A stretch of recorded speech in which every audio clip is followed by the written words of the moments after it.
তো ইসলাম এটা হচ্ছে আল্লাহ প্রদত্ত একটা দিন বা জীবন ব্যবস্থা। এটা কোনো হুজুর বা কোনো ব্যক্তি এটাকে নির্ণয় করে নাই। ইসলামের মধ্যে যা কিছু আছে সব কিছু আল্লাহ সুবহানাহু ওয়া তাআলা কর্তৃক, মানে আল্লাহ নাজিল করেছেন, ওটা হলো ইসলাম।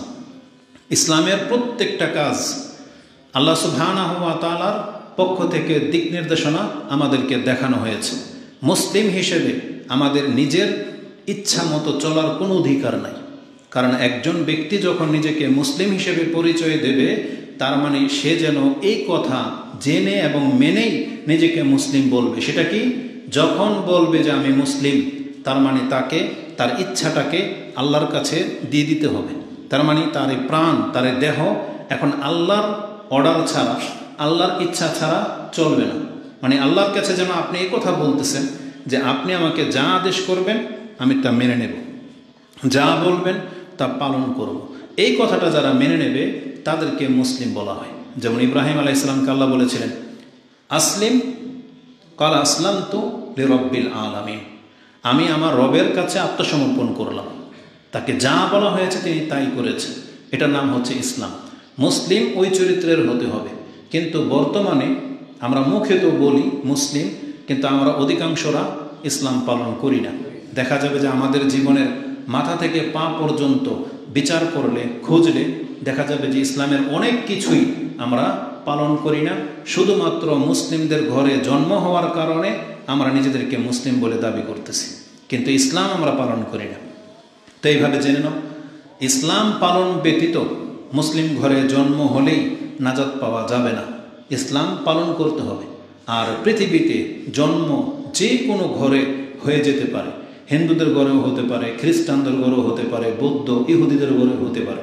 কিন্তু যখন একজন মানুষের কাছে বিবেক চলে আসবে, তার কাছে যখন ইসলামের মেসেজ চলে যাবে যে ইসলাম বলে একটা ধর্ম আছে, মুহাম্মদ সাল্লাল্লাহু আলাইহি ওয়াসাল্লাম বলে একজন রাসূল পৃথিবীতে এসেছেন, যার কানে এই কথাটা পৌঁছে যাবে, তাকে ইসলাম গ্রহণ করা ছাড়া নাজাতের আর কোনো পথ নাই। তাকে মুহাম্মদ সাল্লাল্লাহু আলাইহি ওয়াসাল্লামকে শেষ নবী হিসেবে মেনে নেওয়া ছাড়া তার নাজাতের আর কোনো পথ বাকি থাকবে না। রাসূলুল্লাহ সাল্লাল্লাহু আলাইহি ওয়াসাল্লাম থেকে স্পষ্ট ভাষায় তিনি বলে দিয়েছেন, এমন কোনো ব্যক্তি নাই আমার উম্মতের মাঝে, সেটা ইহুদি হোক অথবা নাসারা হোক, যার কানে পৌঁছে গেছে আমার নাম বা মুহাম্মদ এই শব্দটা পৌঁছে গেছে, সে ততক্ষণ পর্যন্ত নাজাত পাবে না যতক্ষণ পর্যন্ত সে আমাকে নবী হিসেবে মেনে না নেবে। এটা হচ্ছে নাজাতের পথ। অতএব আমরা মুসলিম হিসেবে সেটা মেনে তো নিয়েছি, কিন্তু তারপরেও আমাদের এটা হুজুর হিসেবে না, এটা মুসলিম আমরা এ কথা বলবই এই সেন্সে না।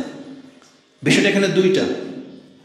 একটা হলো অনেক সময় আপনি আপনার সন্তানের সাপোর্ট করেন, যদিও ও ভুল পথে আছে।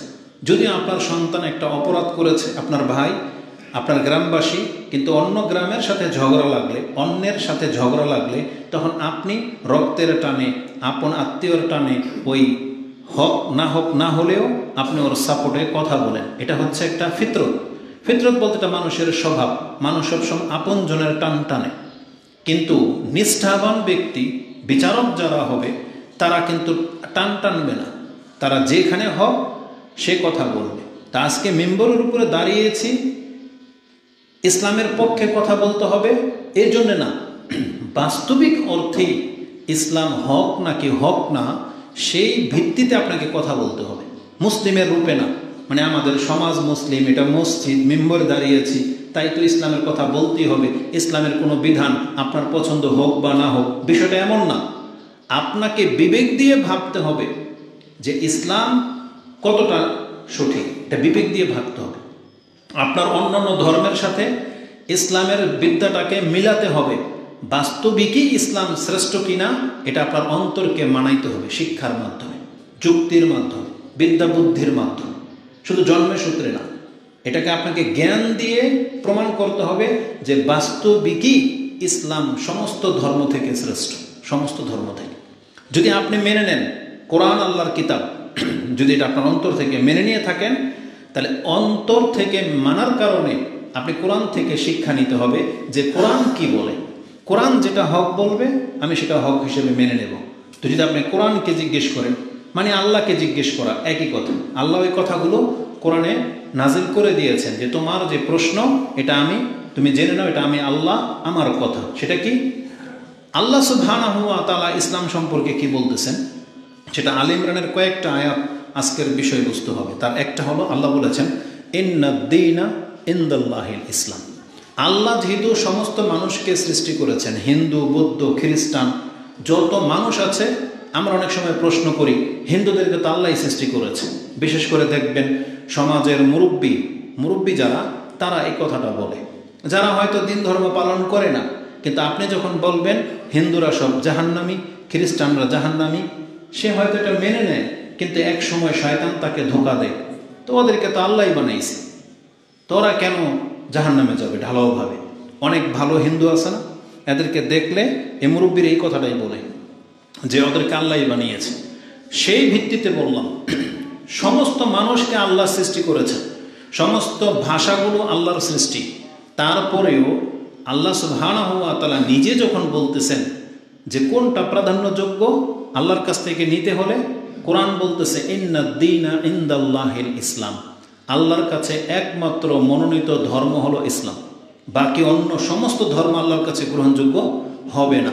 বরং আল্লাহ কোরআনের আরেক আয়াতে, সূরা আলে ইমরান, এটা ছিল 19 নম্বর আয়াত, 85 নম্বর আয়াতে আল্লাহ বলেছেন ওমাই ইয়াবতাগি গায়রাল ইসলামা দীনান ফালা ইউকবালা মিনহু ওয়া হুয়া ফিল আখিরাতি মিনাল খাসিরিন। যেই ব্যক্তি ইসলাম ধর্ম ছাড়া অন্য কোনো কিছু সন্ধান করবে, শুধু তালাশ করবে যে দেখি অন্য ধর্মের কি অবস্থা, তার অন্তর যদি চায় অন্য নিয়ম কানুন, আল্লাহ বলেছেন কিয়ামতের মাঠে ওর কোনো ভালো কিছু আল্লাহ গ্রহণ করবে না। কারণ ইসলাম ছাড়া অন্য কোনো রূপ নিয়ে যদি আপনি আল্লাহর কাছে যান, যেমন ইসলামের একটা রূপ আছে, কি রূপ?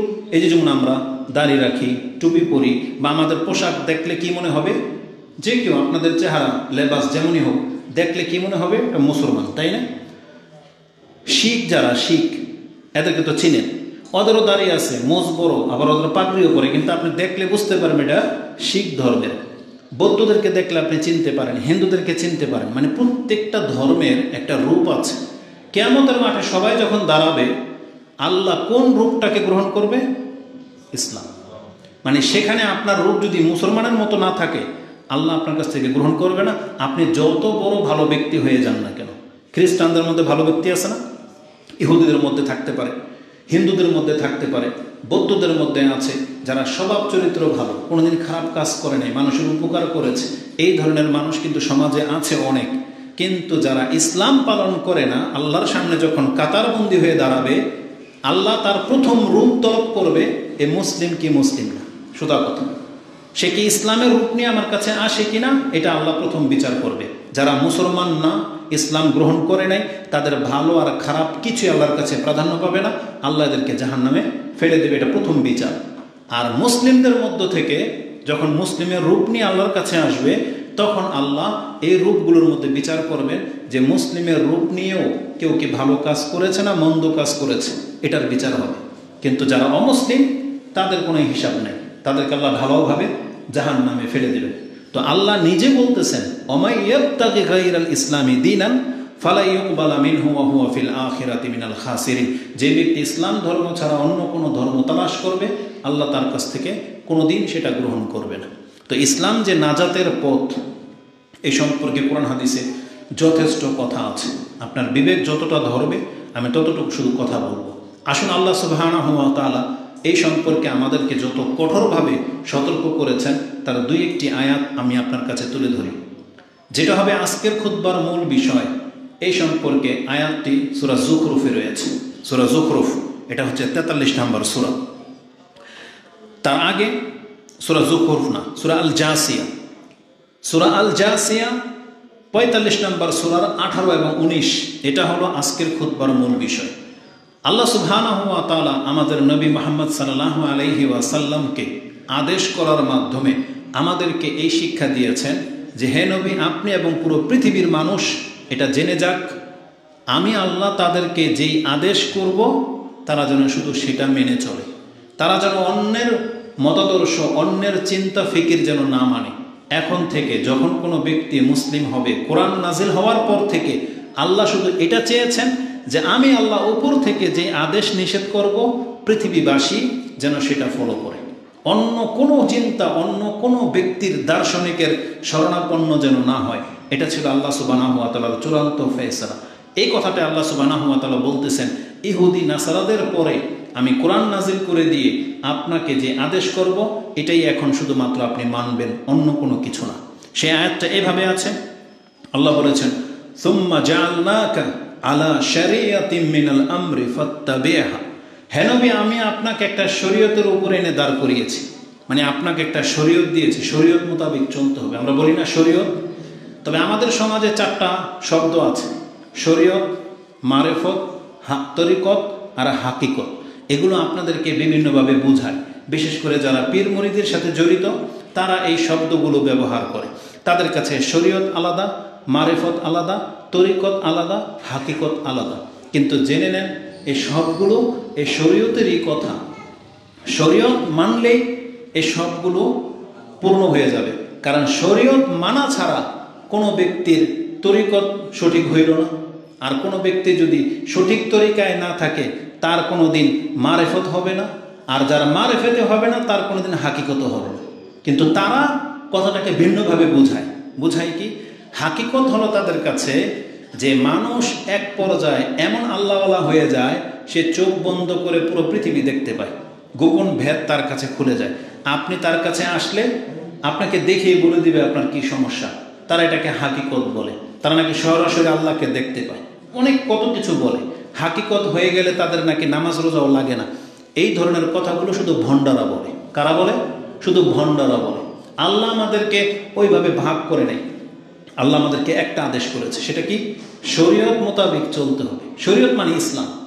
ইসলাম পালন করলে ওই তরিকত পুরো হবে। কারণ তরিকাটাই হচ্ছে, আমরা কোন তরিকায় বিশ্বাসী? আমরা মুহাম্মদ সাল্লাল্লাহু আলাইহি সাল্লামের তরিকায় বিশ্বাসী। যেমন কবরে যখন আপনাকে রাখা হয়, লাশ রাখা হয়, কি যেন বলেন? বিসমিল্লাহ ওয়ালা মিল্লাতে রাসূলিল্লাহ। তাহলে ওইটাই তো তরিকত। এই যে রাসূলের তরিকার উপর আমি রাখলাম। মিল্লাত মানে হচ্ছে পথ। যেমন ইব্রাহিম আলাইহিস সালাম মিল্লাতা আবিনা ইব্রাহিম, আমাদের মিল্লাত হচ্ছে ইব্রাহিম আলাইহিস সালাম। মানে যার নিয়ম নীতিতে মানুষ চলবে, যার মাধ্যমে মানুষ পরিচিতি পায়, এটাকে মিল্লাত বলা হয়। যেমন মুহাম্মদ সাল্লাল্লাহু আলাইহি ওয়াসাল্লামের মাধ্যমে আমরা এই পরিচয় পেয়েছি। অতএব কবরে আমরা রাসূলুল্লাহ সাল্লাল্লাহু আলাইহি ওয়াসাল্লামের তরিকার উপরে কিন্তু কবরে রাখি। তরিকত আমাদের একটাই, সেটা হচ্ছে ইসলাম। কারণ আল্লাহ সুবহানাহু ওয়া তাআলা সূরা আনআম 6 নম্বর সূরার 151 নম্বর আয়াতটা, 52 এবং 53, এই 3টা আয়াত দেখেন। 153 নম্বর আয়াতে আল্লাহ সুবহানাহু ওয়া তাআলা বলেছেন, ওয়া আন্না হাযা সিরাতি মুস্তাকিমান ফাত্তাবি' ওয়ালা তাত্তাবি' আহওয়া আল্লাযিনা লা ইয়ালামুন ওয়ালা তাত্তাবি' সুবুলান ফাতাফাররাকা বিকুম আন সাবিলি। এই যে একটা মাত্র রাস্তা, তোমরা এই রাস্তার অনুসরণ করো, আর অন্য ডান দিকে বাঁ দিকে হাজারো রাস্তা আছে, তোমরা সেই রাস্তাগুলো অবলম্বন করবে না। তাহলে কি হবে? ফাতাফাররাকা বিকুম আন সাবিলি। তাহলে তোমাদেরকে আমার রাস্তা থেকে সরিয়ে ফেলা হবে। তা আল্লাহ আমাদেরকে একটা রাস্তায় চলতে বলেছেন, সেটা হচ্ছে ইসলাম। এটা হচ্ছে আমাদের তরিকা, এটাই তরিকত। এটাতে চললে কি হবে? আপনার মারেফত হবে। মারেফত কি? আপনি হালাল হারাম বুঝতে পারবেন। ইসলামের জ্ঞান যখন অর্জন করবেন, আপনি জানবেন এটা হারাম, এটা হালাল, এটা জায়েজ, এটা না জায়েজ, এই কাজটা করা আমার উপরে ফরজ, এই কাজটা করা আমার জন্য নফল, না করলেও চলবে। এই জিনিসগুলো জানবেন, এটাকে মারেফা বলা হয়। জানা থেকে আপনি আল্লাহকে জানতে পারবেন যে আল্লাহ কি, তিনি আমার স্রষ্টা। কিছু চাইলে তার কাছে চাইতে হবে, ভয় করলে তাকে করতে হবে। এই কাজ করলে আল্লাহ সন্তুষ্ট হন, এই কাজ করলে আল্লাহ অসন্তুষ্ট হন। এটাকে বলা হয় মারেফা। আর যখন এই জ্ঞানটুকু আপনার হয়ে যাবে, তখন আপনার মধ্যে হাকিকত পয়দা হয়ে যাবে যে একমাত্র ইসলাম ধর্মটাই হক। এটা আপনার কাছে স্পষ্ট হয়ে যাবে। যারা মাজারে গিয়ে আল্লাহকে চায়, যারা ওই বট গাছের মধ্যে আল্লাহকে দেখতে পায়, যারা গজর মাছের মধ্যে আল্লাহর অলি দেখতে পায়, তাহলে তাদের এই মারেফা আর আপনার শিক্ষা দুইটা তো আলাদা জিনিস। আপনি মনে করেন যে আপনার সব কিছু আল্লাহ কেন্দ্রিক, তাহলে আপনার মারেফত একটা, আর ওই ব্যক্তিদের মারেফত আরেকটা। তারা আপনার মতো করে জানে নাই, তারা গজার মাছ থেকে শেওলা তুলে বোতলে ভরে নিয়ে আসে। গত 2 দিন আগে মদিনাতে বৃষ্টি হয়েছে, ভিডিওতে যেটা দেখতে পেলাম, 2টা মহিলা পাকিস্তানের 2 জন ওই মদিনার ফ্লোরের মধ্যে ওই বৃষ্টির পানির মধ্যে গড়াগড়ি খাচ্ছে, তারপরে ওই বোতলে ভরে পানি নিয়ে যাচ্ছে। যেই বৃষ্টি আল্লাহর পক্ষ থেকে নাজিল হয়, রাসূল সাল্লাল্লাহু আলাইহি ওয়াসাল্লাম এটাকে রহমত বলেছেন, সেটা সৌদি আরবের মাটিতেই পড়ুক আর বাংলার জমিনে বা মুন্সিগঞ্জের মাটিতেই পড়ুক, বরকতে কোনো পার্থক্য হয়? কারণ বৃষ্টি কার পক্ষ থেকে আসছে? তা আল্লাহ যেটা দেবে আপনাকে, সেটা আপনাকে দিলেও বরকত পাবেন, সেটা সৌদি আরবে ফেললেও বরকত পাবেন। বৃষ্টি যদি আপনার অঞ্চলে হয় ফসল হবে, সৌদি আরবে পড়লেও ফসল হবে।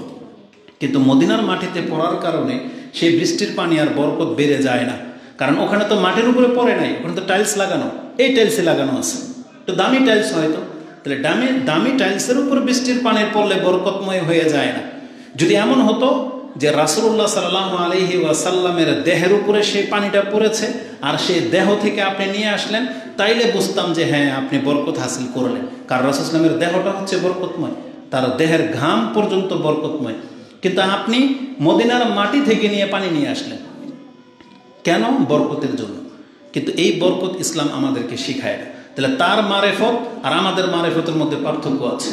এই জন্য ইসলামকে আপনি যখন কোরআন হাদিস দিয়ে জানবেন, তখন আপনার মধ্যে যেই মারেফত তৈরি হবে, তখন আপনার কাছে আসল হাকিকতটা ফুটে উঠবে, আপনি আল্লাহকে চিনতে পারবেন। তখন আপনি আল্লাহ ছাড়া অন্য কারো কাছে চাইবেন না, আল্লাহ ছাড়া অন্য কারো কাছে ধর্ণা ধরবেন না।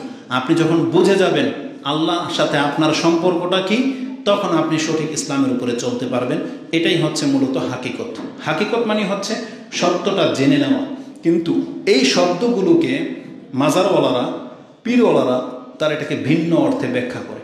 কিভাবে? ওই যে বললাম, তাদের কাছে শরীয়ত লাগে না, তারা নাকি মারেফতে বিশ্বাসী, আর তাদের মারেফত হলো তাদের হাকিকত। তারা নাকি ওই যে বললাম, শরীয়ত হলো আপনাকে দাঁড়িয়ে রাখতে হবে, সালাত পড়তে হবে, হালাল হারাম বেঁচে চলতে হবে। তারা বলতেছে এটা সবার জন্য না, মাজারওয়ালাদের কাছে ধর্ণা ধরলেই হয়। তা আমাদের ওই শিক্ষা না, আমাদের শিক্ষা হলো শরীয়ত মোতাবেক চলতে হবে, কারণ এটা আল্লাহর আদেশ। যেমনটা বলেছি সূরা আল জাসিয়া 18 নম্বর আয়াতে আমাদের রাসূলকে আল্লাহ বলতেছেন, অথচ রাসূলকে আল্লাহ মারেফত করিয়েছেন, হাকিকতও দিয়েছেন। রাসূল স্বচক্ষে জান্নাত জাহান্নাম দেখেছেন, 7 আকাশের উপরে তাকে নিয়ে যাওয়া হয়েছে, শুধু আল্লাহ ছাড়া বাকি সব কিছু তাকে দেখানো হয়েছে, এতটা মারেফত তার হয়েছে। তারপরে সেই রাসূলকে আল্লাহ বলতেছেন সুম্মা জাআলনাকা আলা শরিয়াতিন, যে শরীয়ত শব্দটা কোরআনে আছে। আল্লাহ নিজে বলতেছেন তোমাকে আমি যে শরীয়ত দান করেছি তুমি সেই শরীয়তের উপরে চলো। ওয়ালা তাত্তাবি আহওয়া আল্লাযিনা লা ইয়ালামুন, যারা এই শরীয়তের জ্ঞান রাখে না তুমি তাদের অনুসরণ করবা না। তারা যা খুশি বলুক না কেন, যত রকমের সুন্দর চিন্তা যুক্তি তোমার কাছে তুলে ধরুক, তুমি তাদেরটা মানবা না। আমি আল্লাহ তোমাকে যে শরীয়ত দিয়েছি সেই শরীয়ত মোতাবেক চলবে, এটা আল্লাহর পক্ষ থেকে আদেশ ছিল। আমাদের নবী মুহাম্মদুর রাসূলুল্লাহ সাল্লাল্লাহু আলাইহি সাল্লাম তিনি কিন্তু এই আদেশ নিষেধ দুটাকে উত্তমভাবে পালন করে দেখিয়েছেন। শরীয়ত পালন করতে গিয়ে যতগুলো আদেশ আল্লাহর পক্ষ থেকে করা হয়েছে তিনি তা পালন করেছেন, যা নিষেধ করা হয়েছে তিনি তা নিষেধ করেই চলেছেন। যেমন আল্লাহ কি বলেছেন, ওয়ালা তাত্তাবি আহওয়া আল্লাযিনা লা ইয়ালামুন, যারা ধর্ম জানে না, ইসলাম জানে না, তুমি তাদের অনুসরণ করো না। মুহাম্মদ সাল্লাল্লাহু আলাইহি সাল্লাম কোনোদিন কোনো কাফের ইহুদি খ্রিস্টানদের অনুসরণ করতেন না, কিন্তু আমরা তার উম্মত হয়ে আমরা শরীয়ত মেনে চলি না, আবার অন্যদের কথা মতো চলি। আল্লাহ বলেছেন তুমি কোরআন সুন্নাহ মোতাবেক চলো, কিন্তু আমরা অনেক নেতাদের অনেক নিয়ম নীতি মেনে চলি, সমাজের মুরুল মাতাব্বরদের কথা মেনে চলি, একটা নতুন কোনো নিয়ম নিজেরা বানায়া সেই নিয়ম অনুযায়ী চলি, কিন্তু আল্লাহ এটা নিষেধ করেছিলেন। আল্লাহ বলেছিলেন তোমার এখন চলতে হবে যেই নিয়মে আল্লাহ তোমাকে এই পৃথিবীতে পাঠিয়েছে, যেই নিয়মে ইসলাম চলতে বলবে, এইভাবে আমাদেরকে চলতে বলা হয়েছে। কিন্তু আমরা মুহাম্মদ সাল্লাল্লাহু আলাইহি সাল্লামের মতো হই নাই। আমরা যেখানে আমাদের মর্জি, যেখানে আমাদের সাপোর্ট, যেখানে আমাদের ভালো লাগে আমরা সেই ব্যক্তিদের সাথে চলি, সেই মতটা গ্রহণ করি, সেইভাবেই সমাজ পরিচালনা করি, যেটা আমাদেরকে বিক্ষিপ্ত করে দিয়েছে, বিচ্ছিন্ন করে দিয়েছে। মুহাম্মদ সাল্লাল্লাহু আলাইহি সাল্লাম যদি এটা করতেন কি হতো? সমাজের মানুষ তাকে অন্তরঙ্গ বন্ধু হিসেবে গ্রহণ করে নিত, কিন্তু তিনি যখন সমাজের মানুষের কথা মতো চলেননি, তাকে হত্যা পর্যন্ত করে ফেলার প্ল্যান করা হয়েছে। এই কথাগুলো কোরআনে আছে। একটা আয়াত আমি আপনাকে দেখিয়ে দিই। মুহাম্মদ সাল্লাল্লাহু আলাইহি ওয়াসাল্লাম যদি মক্কার লিডারদের ওই সমাজের কথা মতো চলতো, তারা যে রাসূলুল্লাহ সাল্লাল্লাহু আলাইহি সাল্লামকে খলিল হিসেবে, অন্তরঙ্গ বন্ধু হিসেবে যে গ্রহণ করে নিতেন, এই কথাটা আল্লাহ নিজে জানিয়েছেন। আল্লাহ বলেছেন, ওয়া ইন কাদু লা ইফতিনুনাকা আনিল্লাযী আওহাইনা ইলাইক, আমি আপনার উপরে যে ওহী করেছি তারা চেয়েছিল আপনাকে এর উপরে ফিতনায় ফেলে দিতে, মানে আপনাকে পরীক্ষায় ফেলে দিতে চেয়েছিল কাফেররা। লি তাফতারি আলাইনা গায়রা, যাতে করে আপনি আমি ছাড়া অন্য কোনো ব্যক্তির দিকে ঝুঁকে যান বা অন্য কোনো নিয়ম নীতির দিকে আপনি ঝুঁকে যান। এটা তারা প্ল্যান করতে চেয়েছিল। যদি আপনি এটা করতেন যে তাদের কথা মতো শুধু শরীয়ত নয়, সমাজের কিছু নিয়ম কানুন, মক্কার লিডার কাফেরদের কথা মতো চলতেন, যেমন ওরা কি বলেছিল? ওরা বলেছিল, ইয়া মুহাম্মদ, আসেন আমরা আপনার রবের ইবাদত করি, আর মাঝে মাঝে আপনি আমাদের এই মূর্তিগুলোরও কিছুটা প্রশংসা করে দিন। এটা বলেছিল। কিন্তু আল্লাহ কোরআনের আয়াত নাজিল করে দিয়েছেন, হে নবী আপনি বলে দিন, লাকুম দীনুকুম ওয়ালিয়া দিন, তোদের ধর্ম তোরা নিয়ে থাক, আমি মুহাম্মদ সাল্লাল্লাহু আলাইহি সাল্লাম যে ইসলাম পেয়েছি আল্লাহর পক্ষ থেকে, আমাকে বলা হয়েছে আমি যেন আমার ধর্ম মোতাবেক চলি, আমি যেন অন্য কোনো ধর্মের দিকে না ঝুঁকি। আমাদের মুসলিমদেরকেও এই একই আদেশ করা হয়েছে যে তোমরা যে ধর্মপ্রাপ্ত হয়েছ তোমাদের সব কিছু চলবে ইসলাম মোতাবেক, তোমরা অন্য কোনো ধর্ম থেকে কোনো কিছু নিও না। কিন্তু আপনি দেখেন তো দেখি, যেই জিনিসটাকে রাসূলুল্লাহ সাল্লাল্লাহু আলাইহি সাল্লাম মানে ঠোকর মেরে ফেলে দিয়েছিলেন, এটাকে মানে ছুঁড়ে ফেলে দিয়েছিলেন, আমরা মুসলিমরা কিন্তু সেই চরিত্রের হইনি। ওই যে বললাম, আমাদের পোশাক আশাক দেখবেন ইহুদি নাসারাদের নমুনা পাবেন, আমাদের চুলের স্টাইল দেখবেন তাতেও ইহুদি নাসারা বিধর্মীদের রীতিনীতি পাবেন, আপনার বিয়ে শাদী দেখেন তাতেও আপনি হিন্দুয়ানা একটা চাল চরিত্র পাবেন, পুরো নিয়মটাই হচ্ছে হিন্দুদের মতো। আপনার সমাজ ব্যবস্থা দেখেন তাতে আপনি অনেক অনইসলামিক বহু কিছু দেখতে পাবেন। কিন্তু মুহাম্মদ সাল্লাল্লাহু আলাইহি সাল্লাম কিন্তু এটা গ্রহণ করেন নাই। তিনি মদিনাটাকে সাজিয়েছিলেন ইসলামের ভিত্তিতে। যেই ওহী আল্লাহর পক্ষ থেকে যেই নিয়ম করা হয়েছিল তিনি মদিনাতে সেই নিয়মটাই বাস্তবায়ন করেছিলেন। সেটা আমরা সবাই জানি, সবাই প্রশংসাও করি। মদিনার জীবন, মদিনার শহরকে ভালোবাসি, কিন্তু মদিনার শহর যেভাবে রাসূল চালিয়েছিলেন সেভাবে আমরা চলতে রাজি না। এটা হওয়া উচিত ছিল না। আল্লাহ বলেছেন যদি আপনি এটা করতেন কি হতো? তারা আপনাকে অন্তরঙ্গ বন্ধু হিসেবে গ্রহণ করে নিত। ওয়া ইযাল লাত্তাখাযুকা খালিলা, তাহলে অবশ্যই তারা আপনাকে খলিল রূপে গ্রহণ করত। কিন্তু মুহাম্মদ সাল্লাল্লাহু আলাইহি সাল্লাম তাদের খলিল হতে চান নাই। ডাইরেক্ট বলে দিয়েছেন, তোরা যে নিয়ম নীতি পালন করিস আমি মুহাম্মদ সাল্লাল্লাহু আলাইহি সাল্লাম সেটা কোনোদিন গ্রহণ করব না। বরং তার চাচার সামনে বলেছিলেন যে আমার হাতে যদি ওরা চাঁদ এবং সূর্য এনে রেখে দেয় তারপরে আমি ইসলামের দাওয়াত থেকে মুখ ফেরাবো না, এটা বলেছিলেন। তার মানে তিনি তার শরীয়তের উপরে অটুট ছিলেন, যার ফলে রেজাল্ট কি? তাকে হত্যা করার প্ল্যান করা হয়েছিল এবং তাকে মক্কা থেকে মদিনায় হিজরত পর্যন্ত আল্লাহ করিয়েছেন। তার জন্মভূমিকে তাকে প্রত্যাখ্যান করতে হয়েছিল শুধু ধর্মের উপরে কায়েম থাকার জন্য। আল্লাহ সুবহানাহু ওয়া তাআলা কি বলেছেন? হে নবী আপনি তাদের অনুসরণ খবরদার করবেন না, কারণ তারা আপনাকে আমার কাছ থেকে উদ্ধার করতে পারবে না। আল্লাহ মুহাম্মদ সাল্লাল্লাহু আলাইহি সাল্লামকে কাফের থেকে উদ্ধার করে দেখিয়েছেন, কিন্তু মুহাম্মদ সাল্লাল্লাহু আলাইহি সাল্লাম যদি কাফেরদের কোনো কথা মোতাবেক চলতেন, আল্লাহ কি বলেছেন? তাহলে ওরা আপনাকে আমার কাছ থেকে কখনোই বাঁচাতে পারবে না। এজন্য আল্লাহ নিষেধ করে দিয়েছেন, বলেছেন ইন্নাহুম লা ইউগনু আনকা মিনাল্লাহি শাইআ, তারা আপনার সাহায্য কিছুই করতে পারবে না, আল্লাহর বিপক্ষে কিছুই করতে পারবে না। ওয়া ইন্নাজ যালিমিনা বাদুহুম আউলিয়াউ বাদ, বরং জেনে নেন জালেমরা একে অপরের বন্ধু, আর আল্লাহ হচ্ছেন মুত্তাকিদের বন্ধু। আল্লাহু ওয়ালিউল মুত্তাকিন, আপনি যদি ভয় করে চলেন তাহলে আপনি আল্লাহকে বন্ধু হিসেবে পাবেন। তা আল্লাহ সুবহানাহু ওয়া তাআলা মুহাম্মদ সাল্লাল্লাহু আলাইহি ওয়াসাল্লামের মাধ্যমে আমাদেরকে এই শিক্ষাই দিয়েছেন যে তুমি ইসলাম মেনে চলো, তুমি কোনো কাফের বেদিনের ধর্ম অনুকরণ করো না, তাদের নিয়ম নীতি ফলো করো না, কারণ তারা তোমাকে বাঁচাতে পারবে না। আর তুমি যদি মুত্তাকি হও, ইসলাম গ্রহণ করো, ইসলাম মোতাবেক চলো, তাহলে আল্লাহর সেই ক্ষমতা আছে যে তাদের কাছ থেকে আল্লাহ তোমাকে বাঁচাবে। আর সবচেয়ে বড় নিরাপত্তা হলো কিয়ামতের মাঠে, বিচারের মাঠে। আপনি হয়তো দুনিয়াতে ইসলাম পালন করে চলতে গেলে সমাজের অনেক নেতা ফেতা আছে যারা আপনাকে উৎখাত করে দেবে। এটা হয়, অনেক অঞ্চলে হয়, ইন্ডিয়াতে হয়, অমুসলিম রাষ্ট্রে হয়। হ্যাঁ, আপনার দুনিয়া হয়তো ক্ষয়ক্ষতি হলো, কিন্তু বিচারের মাঠে আল্লাহ ওয়াদা করেছেন ইন্নাল্লাহা মাআল মুত্তাকিন, আল্লাহ মুত্তাকিদের সাথে আছে। ইন্নাল্লাহা ওয়ালিউল মুত্তাকিন, আল্লাহ মুত্তাকিদের ওলি। তার মানে যারা ইসলাম পালন করে চলবেন আল্লাহকে আপনি বন্ধু হিসাবে পাবেন কিয়ামতের মাঠে। তো ইসলাম হচ্ছে একমাত্র নাজাতের পথ। এই সম্পর্কে বলতে গেলে অনেক কথা আছে যেটা আসবে, কিন্তু আমি জানি যে গরমে আপনাদের খুব কষ্ট হবে। নাজাতের পথ আরও কয়েকভাবে বলা যায়। ইসলাম আমাদেরকে কি শেখায়? আজকে আমাদের সমাজ ব্যবস্থা যত নোংরা হয়ে গেছে, হিংসা, বিদ্বেষ, শত্রুতা, কে কারটা মেরে খাবে, কে কাকে ধোকা দেবে, মিথ্যা বলা, এগুলো তো অহরহ, এটা স্বাভাবিক ব্যাপার। বরং 10 টাকার জন্য কেউ কাউকে হত্যা পর্যন্ত করে দেয়। রাস্তাঘাটে ডাকাতি হলে কি করা হয়? সামান্য কিছু অর্থ সম্পত্তির জন্য আপনাকে মেরে পর্যন্ত দেবে।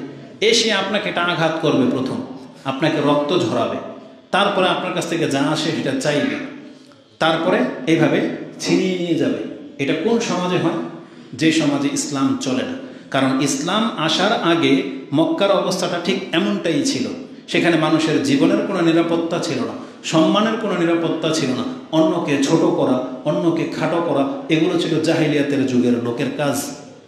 আপনি কি মনে করেন রাসূলুল্লাহ সাল্লাল্লাহু আলাইহি সাল্লামের যুগের লোকদেরকে আপনি জাহিলিয়াতের লোক কেন বলেন? জাইয়ামে জাহিলিয়া বা জাহিলিয়াতের যুগ, সেই যুগের লোকেরা কি পোশাক পরা জানতো না? সেই যুগের লোকেরা কি লেখাপড়া জানতো না? সেই যুগের লোকেরা কি ঘরবাড়ি কীভাবে বানাতে হয় সেটা জানতো না? বরং যদি আমি খুতবা লম্বা করি তাহলে আপনাকে আমি দেখাতে সক্ষম, তারা সুন্দর করে বাড়িও বানাতে পারত, তারা পোশাক আশাকেও গেটআপেও খুব চমৎকার ছিল, তারা যুদ্ধবিদ্যায় পটু ছিল, তারা বিজনেস ভালো বুঝত, তারা খেজুরের চাষাবাদে খুব পারদর্শী ছিল। এমন কোনো কাজ নাই যেটা সেই যুগের মানুষ জানতো না আর আমরা তাদের চেয়ে বেশি জানি, এমন না।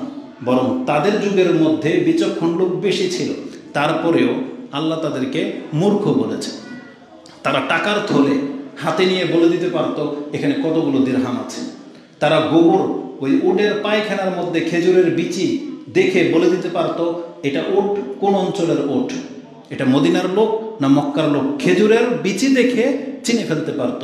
এতটা বিচক্ষণ তারা ছিল। তাদের মধ্যে এমন তীরন্দাজ ব্যক্তি ছিল যে অন্ধকারেও যদি টার্গেট করে কোনো জায়গায় তীর ছুড়ত, লক্ষ্য ভেদ হতো না, একবারে লক্ষ্য মোতাবেকই হতো। এতটা তীরন্দাজ তারা ছিল, কিন্তু তারপরে আল্লাহ তাদেরকে জাহিলিয়াতের লোক বলেছে। বরং হাদিসের, কোরআনের একটা আয়াতে এটাও আছে, তাদের ঘরবাড়ির ডিজাইন এমন করে তারা তৈরি করতো, শুধু মক্কার লোকেরা না, তার থেকে আরও কত হাজার বছর আগের লোকেরা। তাদের সম্পর্কে তাদের নবী বলেছেন, ওয়াতাত্তাখিযুনা মাসানিয়া লাআল্লাকুম তাখলুদুন, তোমাদের ঘরবাড়ির ডিজাইন দেখে মনে হয় যে তোমরা চিরস্থায়ী পৃথিবীতে বসবাস করার জন্য এসেছো, তোমরা হয়তো মরবা না। এতটা চমৎকার করে তারা ঘরবাড়ি বানাতো। তারপরেও ইসলাম তাদেরকে জাহেল বলেছে, মূর্খ বলেছে। কেন? যদি তারা মূর্খ হয়ে থাকে কি থেকে? তার রব সম্পর্কে তারা শুধু জানতো না, তারা ইসলাম জানতো না, কিভাবে আল্লাহকে পাওয়া যাবে সেটা জানতো না। তারা পুতুল পূজায় লিপ্ত ছিল, যা খুশি তা করতো, তারা জেনা করে ফেলতো, মদ খেত, নাচ গান, এগুলো ছিল তাদের ধর্ম।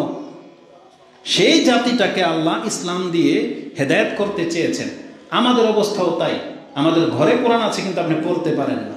আমাদের ইসলাম নিয়ম নীতিতে ঘেরা, কিন্তু আপনি ইসলামের নিয়ম নীতি মোতাবেক চলেন না। তাহলে আপনার আমার মধ্যে যে ত্রুটি, এটাই তো ছিল মক্কার লোকদের অবস্থা। তাহলে তারা যদি মূর্খ লোক হয়, তাহলে আমরা কি?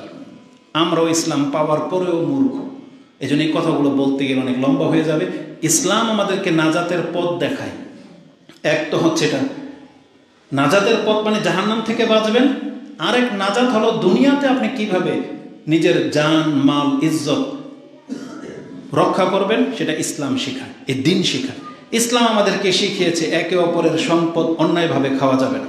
কোরআনে সূরা নিসা 4 নম্বর সূরা 29-30 এই আয়াতগুলো পড়েন, দেখবেন তাতে আল্লাহ বলেছেন, ইয়া আইয়ুহাল্লাযীনা আমানু লা তাকুলু আমওয়ালাকুম বাইনাকুম বিল বাতিল ইল্লা আন তাকুনা তিজারাতান আন তারাদিম মিনকুম। খবরদার বিজনেস ছাড়া এমনি কাউকে ঠকিয়ে, কাউকে ধোঁকা দিয়ে, চুরি করে একে অন্যের মাল তোমরা আত্মসাৎ করো না। এটা ইসলাম আমাদেরকে শেখায়। তাহলে আমরা সবাই যদি ইসলাম মেনে নেই, তাহলে আপনি কোনোদিন অন্যের সম্পত্তি বাজেভাবে আপনি খাবেন না। কিন্তু এটা কেন করি মুসলিম হয়েও? কারণ আপনি ইসলামের শিক্ষাটা গ্রহণ করেন নাই। কোরআনে আল্লাহ সুবহানাহু ওয়া তাআলা বলেছেন, যেটা আপনি সূরা হুজরাতে পাবেন, যে একে অপরকে মন্দ নাম নিয়ে ডেকো না, ওয়ালা ইয়াগতাব বা'দুকুম বা'দা, এবং একে অপরের গীবত করবা না। কেন আমরা গীবত করি? কারণ আমরা ইসলাম ধর্মের এই শিক্ষাটা মেনে নেইনি। যদি মুখে বলি মুসলিম, অন্যকে ছোট করা এটা আমাদের কাছে ডাল ভাত। আল্লাহ বলেছেন একে অপরকে হত্যা করবে না। মিন আজলি যালিকা কাতাবনা আলা বনি ইসরাঈল আন্নাহু মান কাতালা নাসা বিগাইরি মান কাতালা নাফসান বিগাইরি নাফসিন আও ফাসাদিন ফিল আরদ ফাকাআন্নামা কাতালা নাসা জামিয়া, যেটা আপনি সূরা মায়দার মধ্যে পেয়ে যাবেন, সম্ভবত 32 নম্বর আয়াতে আছে। আল্লাহ বলেছেন কোনো ব্যক্তি যদি অন্যায়ভাবে কাউকে হত্যা করে অথবা জমিনে ফাসাদ সৃষ্টি করে, তাহলে তার পাপ যেন সারা পৃথিবীর মানুষকে হত্যা করে দিলে যা তার আমলনামার মধ্যে সেই পাপ লেখা হবে। তাহলে এই কথাটা যদি একজন মুসলিম মেনে নিত, তাহলে 10 টাকার জন্য কোনোদিন কাউকে হত্যা করতে পারতো না। যেখানে রাসূল সাল্লাল্লাহু আলাইহি ওয়াসাল্লাম বলেছেন সিবাবুল মুসলিমি ফুসুকুন ওয়া কিতালুহু কুফর, একটা মুসলিমকে গালি দেওয়া হচ্ছে ফাসিকি কাবিরা গুনাহ, আর তার গায়ে আঘাত করাটা হচ্ছে কুফরির সমতুল্য। তাহলে এই শিক্ষাগুলো যদি আমরা মুসলিম জাতি নিতাম, তাহলে আমরা নাজাতের পথ পেয়ে যেতাম। এক কথায় ইসলাম আমাদেরকে সম্পদের হেফাজত করা শেখায়, সম্মানের হেফাজত করা শেখায়, জীবনের নিরাপত্তা দেয় ইসলাম।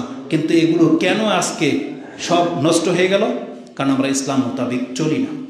তাহলে কথা বলতে গেলে অনেক লম্বা হয়ে যাবে। আমাদের খুতবার মূল সার সংক্ষেপ এটাই ছিল, ইসলাম হলো একমাত্র নাজাতের পথ।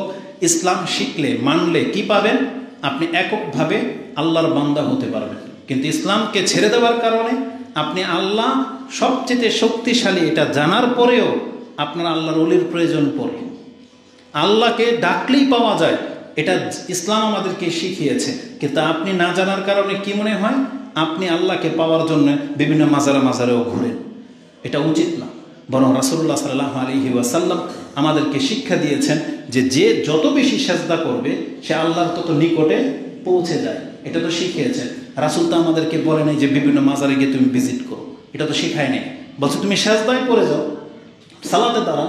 তাহলে ইসলাম গ্রহণ না করার কারণে আজকে আমাদের দুর্গতি চলে আসছে। ইসলাম মানুষকে তাওহীদবাদী হওয়া শেখায়, ইসলাম মানুষকে রাসূল ইসলামের সুন্নাহ মোতাবিক চলতে শেখায়, ইসলাম মানুষকে উত্তম চরিত্র শেখায়। রাসূল কি বলেছেন? বুইস্তু লিউতাম্মিমা মাকারিমাল আখলাক বা সালেহাল আখলাক বা আহসানাল আখলাক, 3টা শব্দ আসছে হাদিসে। রাসূল বলেছেন আমি নবী হয়ে প্রেরণ হয়েছি পৃথিবীতে উত্তম চরিত্রকে বাস্তবায়ন করার জন্য। তাহলে আমরা ইসলাম গ্রহণ করি নাই বিদায় আজকে আমাদের চরিত্র তো নোংরা হয়ে গেছে, আমরা যা খুশি তা করি। অতএব এটা সংক্ষিপ্ত মেসেজ ছিল এই গরমের মধ্যে। আল্লাহ সুবহানাহু ওয়া তাআলার পক্ষ থেকে গত রাতে আপনাদের যদি কোনো আযাবের মতো বা কোনো রকমের ঝড় আক্রমণ করে থাকে, ধৈর্য ধারণ করেন, আল্লাহর কাছে এর চেয়ে উত্তম কিছু আশা করেন। ইনশাআল্লাহুল আজিজ আল্লাহ এর চেয়ে উত্তম জীবন ব্যবস্থা আমাদেরকে দিতে পারেন। আপনি অন্যান্য দেশের অন্যান্য রাষ্ট্রের ক্ষয়ক্ষতি দেখলে বুঝতে পারবেন যে সেই তুলনায় আলহামদুলিল্লাহ আমরা অনেক ভালো আছি, অনেক ভালো আছি। এই জন্য শুকর আদায় করতে হবে। যার ক্ষয়ক্ষতি হয়ে গেছে, ঘর ভেঙে গেছে বা কোনো যদি ক্ষতি হয়ে থাকে, আপনি ধৈর্য ধারণ করেন, আল্লাহর কাছে তওবা করেন, ইনশাআল্লাহ আল্লাহ আপনাকে এর চেয়ে উত্তম কিছু দেবেন। এবং যারা বেঁচে আছেন এখনো সুস্থ আছেন, আপনি আল্লাহর কাছে এটা কামনা করবেন যে আল্লাহ যে ক্ষয়ক্ষতি ওই অঞ্চলে হয়েছে, অমুক ভাইয়ের হয়েছে, সেটা যেন আমাদের জীবনে যেন আর কখনো না হয়। তাহলে রাসূল বলেছেন কেউ যদি আল্লাহর কাছে আশ্রয় চায়, ওই বিপদ আপনার জীবনে কোনোদিন আসবে না। অতএব আল্লাহ সুবহানাহু ওয়া তাআলার প্রত্যেকটা বিচারে আমাদের জন্য শিক্ষণীয় বহু কিছু আছে। আমরা যেন আল্লাহ সম্পর্কে কোনো বাজে মন্তব্য না করি, আল্লাহর কাছে যেন আমরা নিরাপত্তা কামনা করি, আল্লাহর কাছে যেন আমরা কল্যাণ কামনা করি। এটাই হলো আমাদের দাওয়াত। আকুলু লিকাউলি হাযা আস্তাগফিরুল্লাহ লি ওয়া লাকুম ওয়া লিসাইরিল মুসলিমিন ফাস্তাগফিরু ইন্নাহু হুয়াল গফুরুর রহিম।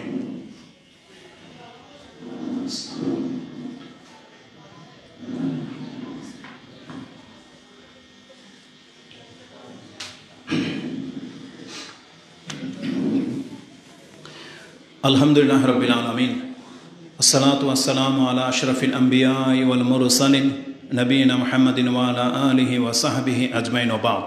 আমরা আল্লাহ সুবহানাহু ওয়া তাআলার কাছে দোয়া করি বিগত রমজানে এবং এ যাবৎ আমরা যে ভালো কাজগুলো করেছি, আল্লাহ তুমি আমাদের ইবাদতগুলোকে কবুল করো। আল্লাহ তুমি আমাদেরকে এবং আমাদের পিতামাতাদেরকে ক্ষমা করো। রব্বানা গফির লানা ওয়া লিওয়ালিদাইনা ইয়াওমা ইয়াকুমুল হিসাব। আল্লাহ তুমি আমাদেরকে এবং আমাদের পিতামাতাদেরকে বিচারের মাঠে আল্লাহ ক্ষমা করে দাও।